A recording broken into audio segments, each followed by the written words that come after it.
할렐루야. 우리 옆에 앞에 뒤에 있는 분들과 인사합시다. 은혜 많이 받으시길 바랍니다. 네, 오늘은 여호와를 섬기리니 하는 제목으로 말씀 나누도록 하겠습니다. 성경에서는 여러 번 우리에게 경고하는 것이 있습니다. 무엇이냐면은 신앙의 변질에 대해서 경고하고 있습니다. 성경에 기록된 말씀들을 보면은 사람이 하나님을 향하여 가지고 있는 신앙이라는 것이 얼마나 쉽게 변질될 수 있는지에 대하여 이야기하는 것을 볼 수 있는데, 이러한 신앙의 변질에 대해서 이야기할 때 많이 쓰이는 개념이 있습니다. 바로 누룩이라고 하는 겁니다. 예를 들어 고린도전서 5장을 보면은 누룩으로 변질된 신앙에 대해서 경고하는 이야기가 나옵니다. 고린도전서 5장 7절의 말씀에 이렇게 기록됩니다. 너희가 자랑하는 것이 옳지 아니하도다. 적은 누룩이 온 덩어리에 퍼지는 것을 알지 못하느냐라고 기록되어 있습니다. 요즘에는 이 누룩이라는 것을 우리가 쉽게 볼 수 없는데, 제가 옛날에 어린 시절에 이제 시골집을 가게 되면은 가끔 봤었던 걸 기억을 합니다. 저희 집안은 믿는 집안은 아니었기 때문에 술을 빚기 위해 그 누룩을 사용하기도 했고, 또는 빵을 만들 때 이 누룩이라는 것을 사용한 적이 있습니다. 밀가루에 누룩을 조금 넣고 그 반죽을 한 덩어리를 시간을 두고 지나게 되면은 그 안에서 미생물이 부풀어 오르면서 빵의 반죽이 발효되게 됩니다. 그리고 반죽된 이 빵을 소단에 펼쳐놓고 찌면은 맛있는 빵이 되는 것이죠. 이렇게 누룩을 넣는 이유는 잘 부풀어 올라서 좀 더 부드럽고 맛있는 빵을 먹기 위해서 이 누룩이라는 것을 넣게 됩니다. 하지만 이 누룩에 문제가 하나 있습니다. 바로 이 발효라고 하는 원리로 이 누룩이 작동하기 때문에 쉽게 상한다는 겁니다. 고린도전서 5장의 말씀을 계속해서 보면은 성경에서는 이러한 누룩을 버리라고 이야기합니다. 8절 말씀 보니까 너희는 누룩 없는 자인데 새 덩어리가 되기 위하여 묵은 누룩을 내버리라. 우리의 유월절 양 곧 그리스도께서 희생되셨느니라 라고 기록되어 있습니다. 애굽에서 노예살이를 하고 있던 이스라엘 백성들의 모습을 보면은 아마 평소에는 맛있는 빵을 먹기 위해서 누룩이라는 것을 넣어서 사용했을 겁니다. 하지만 이스라엘 백성들이 하나님의 이 크신 구원의 역사와 은총을 받으면서 이 애굽을 탈출하여 나올 때는 급하게 애굽을 떠나와야 했으므로 누룩을 넣을 수가 없었습니다. 그리고 계속해서 광야길을 걷다 보니까, 계속해서 이동해야 되다 보니까 이 누룩이라는 것을 사용하지 못했을 것입니다. 누룩을 넣지 않고 만든 빵은 며칠 동안 두고 먹어도 변하지 않게 됩니다. 쉽게 상하지가 않습니다. 누룩을 넣으면은 물론 부드러운 빵을 먹을 수는 있지만 쉽게 변하는 겁니다. 성경에서는 이러한 누룩의 상태를 보고서, 누룩의 역할을 보고서 누룩의 기능을 영적 신앙 상태로 비유해서 말씀하는 겁니다. 적은 누룩이 빵 반죽 온 덩이에 퍼져서 영적 신앙 상태를 부패하게 하는 누룩과 같은 것들이 순결한 영적 신앙을 쉽게 부패하게 만들어 버린다는 것입니다. 누룩을 넣지 않은 빵이 맛은 없지만 쉽게 변질되지 않듯이 우리의 신앙도 우리의 좋은 대로 부드러운 빵을 먹을 수는 없지만 누룩 없는 순결한 신앙을 가질 때에는 변질되지 않는 신앙이 될 수 있습니다. 순결한 영적 신앙을 쉽게 부패하게 하는 이 누룩과 같은 존재가 우리의 삶에 어떤 것들이 있을까요? 8절에 고린도전서 5장 8절 말씀을 이어서 보면은 이렇게 기록되고 있습니다. 이러므로 우리가 명절을 지키되 묵은 누룩으로도 말고 악하고 악의에 찬 누룩으로도 말고 누룩이 없이 오직 순절함과 진실함의 떡으로 하자라고 기록되어 있습니다. 예수 그리스도께서 우리를 위해 이 땅에 오셨고 십자가의 죽으심으로 말미암아 그 흘리신 피가 우리의 모든 죄를 깨끗게 해줬기 때문에 우리는 순결한 심령의 상태가 되는 것입니다. 하지만 우리가 살다가 보면은 이러한 순결한 상태를 쭉 이어가는 것이 아니라 우리 삶에 있어서 조금은 좋게 하려고, 조금은 맛있게 하려고 살짝 넣은 그 누룩 하나가 우리의 신앙을 변질하게 되는 겁니다. 이 8절 말씀에 나온 것처럼 묵은 누룩, 그리고 악하고 악의에 찬 누룩은 부패한 이러한 심령의 상태를 이야기하는 겁니다. 예수님께서도 이 누룩에 대해서 이야기를 하셨습니다. 마태복음 16장 6절에 보면은 예수님께서 이렇게 말씀하십니다. 삼가 바리새인과 사두개인들의 누룩을 주의하라 라고 이야기하시고, 또한 12절에 이어서 보니까 이렇게 기록되어 있습니다. 그제서야 제자들의 떡의 누룩이 아니요 바리새인과 사두개인들의 교훈을 삼가라고 말씀하신 줄을 깨달으니라 라고 기록되어 있습니다. 바리새인과 사두개인의 교훈이 바로 누룩인 것입니다. 바리새인에게 있어서 이 누룩이라고 하는 것은 율법이 그들에게 있어서 누룩이 된 겁니다. 율법을 형식적이고 외형적으로만 지켜왔기 때문에 하나님께서 본래 하나님의 뜻으로 주셨던 그 율법의 뜻을 왜곡해서 가르치고 이것을 신앙의 전통인 마냥 이끌어 갔기 때문에 그들의 교훈에게 있어서 이 율법이 누룩이 된 겁니다. 또한 사도개인도 마찬가지입니다. 사도개인은 모세오경인 창세기, 출애굽기, 레위기, 민수기, 신명기 이것만을 성경으로 인정하고 예수님의 부활과 영생, 그리고 영적 존재인 마귀의 실체도 인정하지 않으므로 현실에만 안주하려고 했습니다. 겉으로 볼 때는 이들도 종교 지도자들이었기 때문에 신앙을 가진 것처럼 보이겠죠. 하지만 이들이 자신의 입맛대로 조금씩 넣은 그 누룩으로 인하여서 신앙의 순결함을 잊어버리게 된 겁니다. 결국 이들이 잊어버린 이 순결하지 못한 신앙 때문에 예수님과 계속해서 부딪히게 되죠. 오히려 예수님은 율법을 완성하려고 오셨고 구약의 이야기를 마무리하려고 오신 건데, 바리새인과 사두개인은 자신들의 입맛대로 누룩을 넣다 보니 이 예수님과 계속해서 부딪힌 겁니다. 그렇기 때문에 예수님을 핍박했고, 죄 없는 예수님을 처형대에 올려서 십자가에 못 박혀 돌아가시게 했습니다. 한마디로 이 바리새인과 사두개인들의 누룩은 변질된 신앙을 가리키는 겁니다.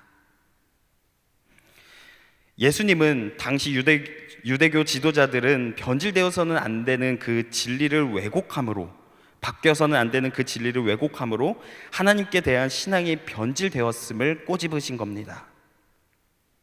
바로 이러한 신앙의 진리를 바르게 되돌려 놓으려고 이 땅에 오신 예수님과 모든 면에서 부딪힐 수밖에 없었던 것이고, 그래서 예수님을 계속해서 박해해 왔던 것입니다. 오늘날 우리들에게 있어서도 가장 두려워해야 되고 가장 경계해야 될 것이 있다면은 바로 그것은 신앙의 변질입니다. 신앙의 근본의 변질입니다. 사람들은 왜 자꾸만 진리에서 벗어나서 이 신앙이 변질되는 것일까요? 디모데후서 4장 10절의 말씀을 보면은 데마라고 하는 사람이 나오는데, 이 데마라고 하는 사람은 이 세상을 사랑하여 사도 바울의 곁을 떠나갔다고 기록되고 있습니다. 우리의 신앙의 변질이 되는 이유가 바로 세상을 사랑하기 때문입니다. 그리스도인이라고 하는 사람들은 너무나도 당연하게도 하나님을 사랑하는 사람들입니다. 믿으십니까? 하나님을 사랑하는 사람들이 그리스도인들인데, 반대로 세상에 속한 사람들은 자신의 것을 사랑합니다. 세상을 사랑합니다. 그런데도 안타깝게 세상의 미혹으로 인해서 그리스도인임에도 불구하고 어느 틈에 내 안에 세상의 것이 잠깐 들어오고 누룩처럼 들어와서 그것이 내 몸속에 퍼져서 우리의 신앙에 변질을 가져오는 겁니다.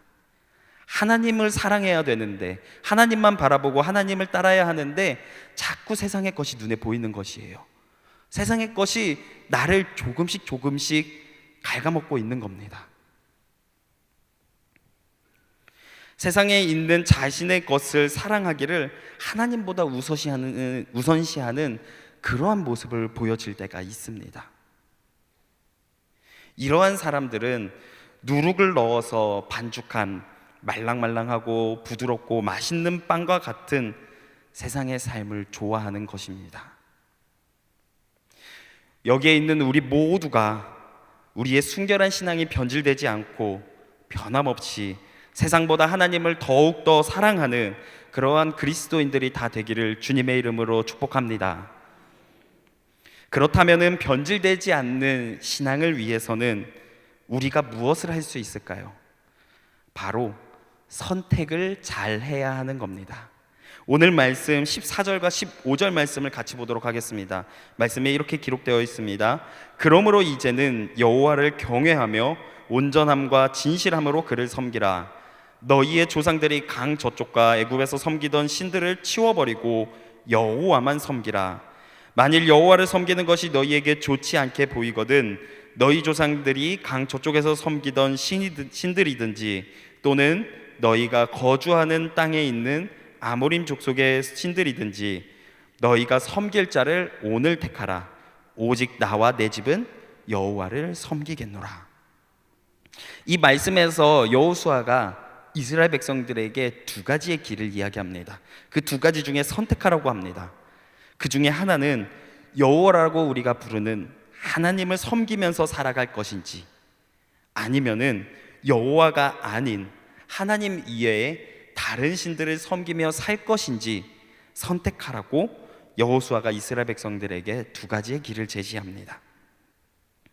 근데 여기서 우리가 주목해야 될 점은, 만약 우리가 이 이스라엘 백성들이 여호와 하나님을 선택하게 된다면은 오직 여호와만 섬겨야 한다는 것입니다.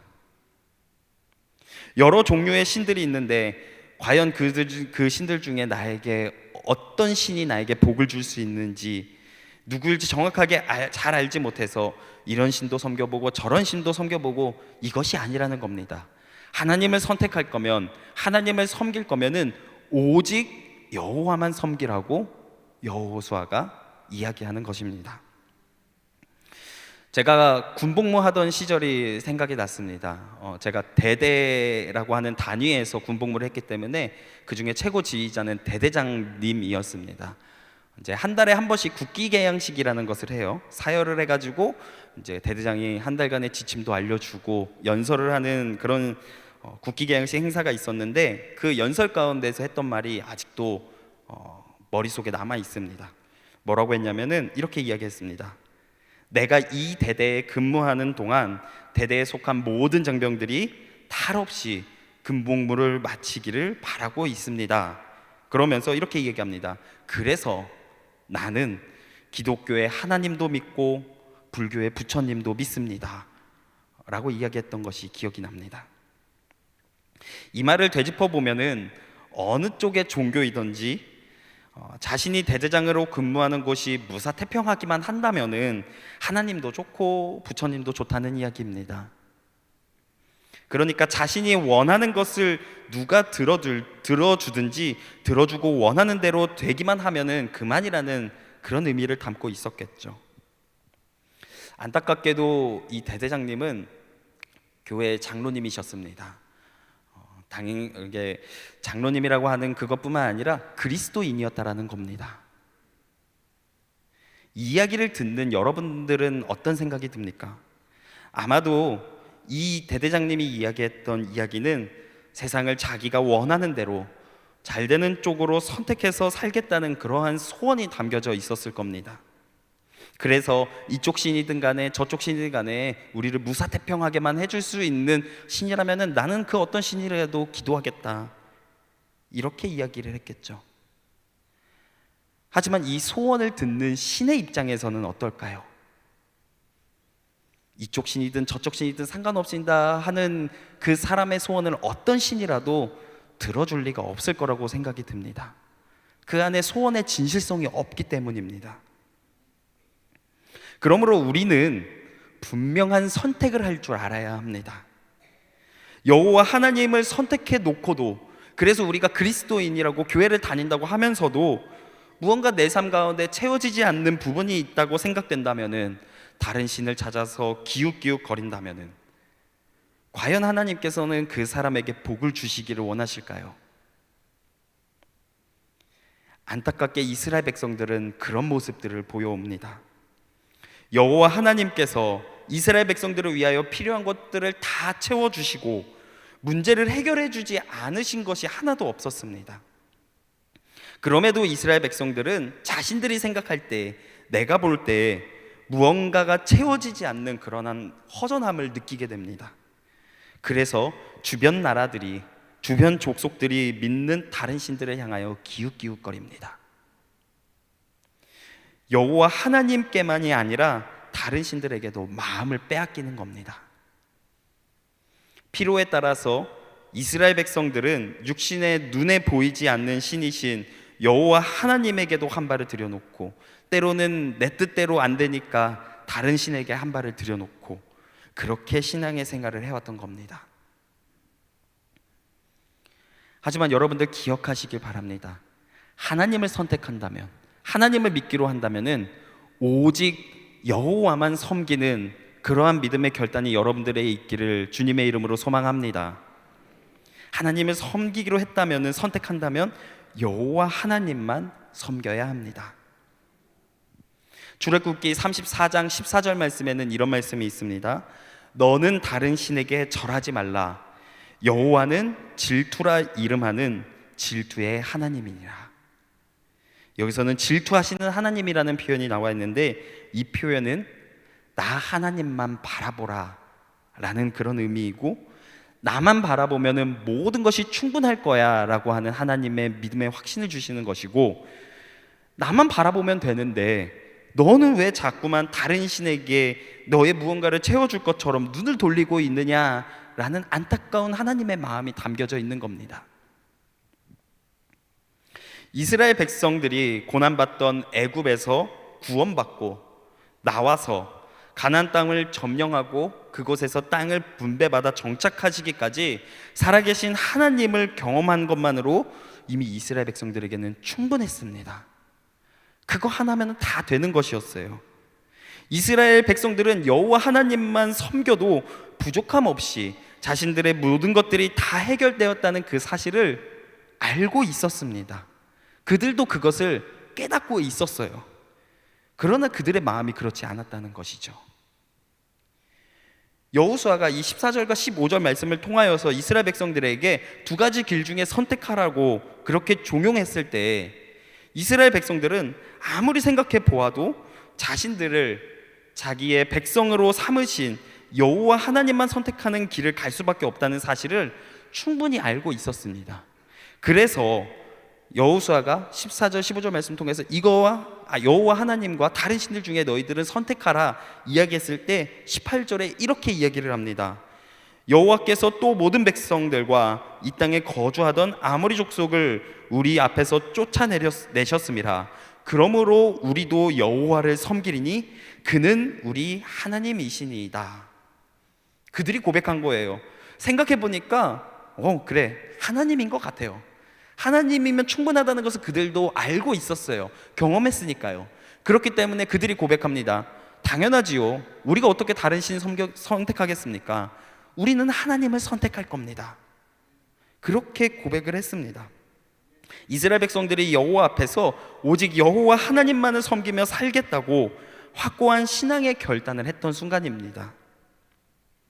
하지만 그럼에도 이스라엘 백성들은 또 흔들렸습니다.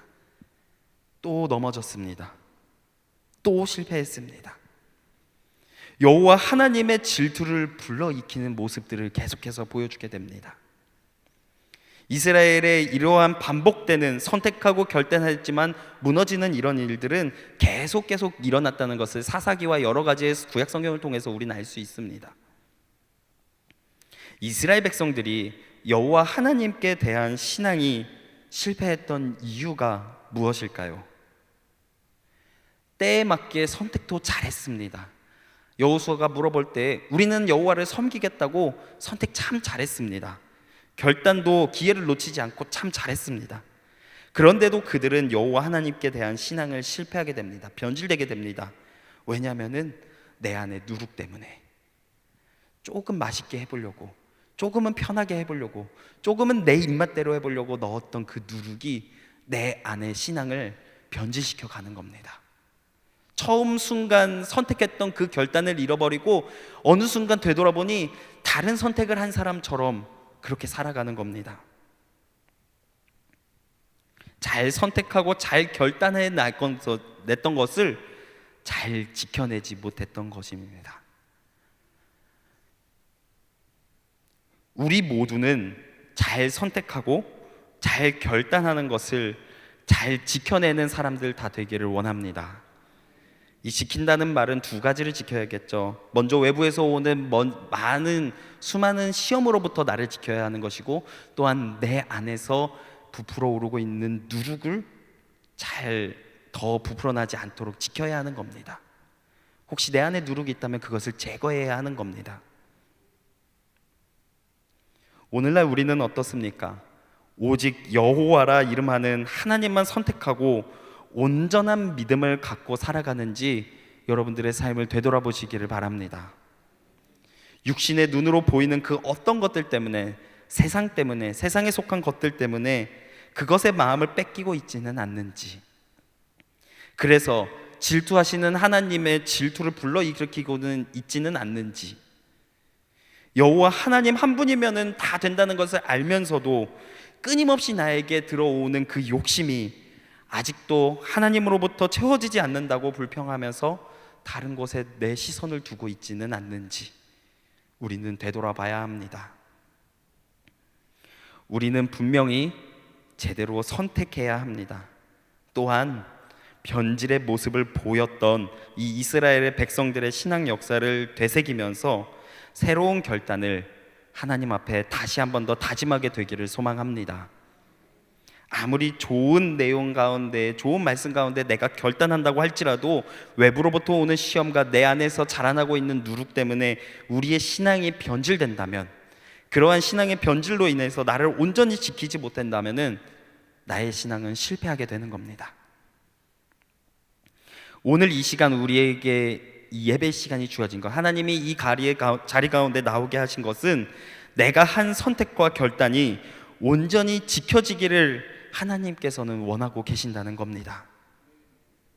또한 변질되지 않는 이 신앙을 가져서 변질되지 않고 하나님의 크신 은총이 항상 우리의 삶 가운데 머물기를 원하시는 것이 바로 하나님의 뜻입니다. 이러한 하나님의 뜻을 마음 깊이 새기며 변질되지 않고 오직 여호와만 섬기며 여호와로 인해만 만족하며 하나님을 만나면 끝난 것이다, 아까 찬양의 고백처럼 그 고백을 굳건히 붙잡고 살아가는 우리 모든 성도님들의 삶이 되기를 주님의 이름으로 축복합니다. 기도하시겠습니다. 하나님, 오늘 우리가 다시 한번 결단하기를 원합니다. 오직 하나님만 선택하고 하나님 한 분이면 충분하다는 우리의 믿음의 결단을 인도하여 주시옵소서. 또한 오늘의 이 결단이 변하지 않기를 원합니다. 변질되지 않는 순결한 신앙을 지켜가며 하나님 보시기에 기뻐하는 삶, 또한 우리 마음 가운데 하나님만 바라봄으로 인하여서 충분하다고 고백하는 삶이 될 수 있도록 인도하여 주시옵소서. 감사드리며 우리 구주 예수님의 이름으로 간절히 기도드립니다. 아멘.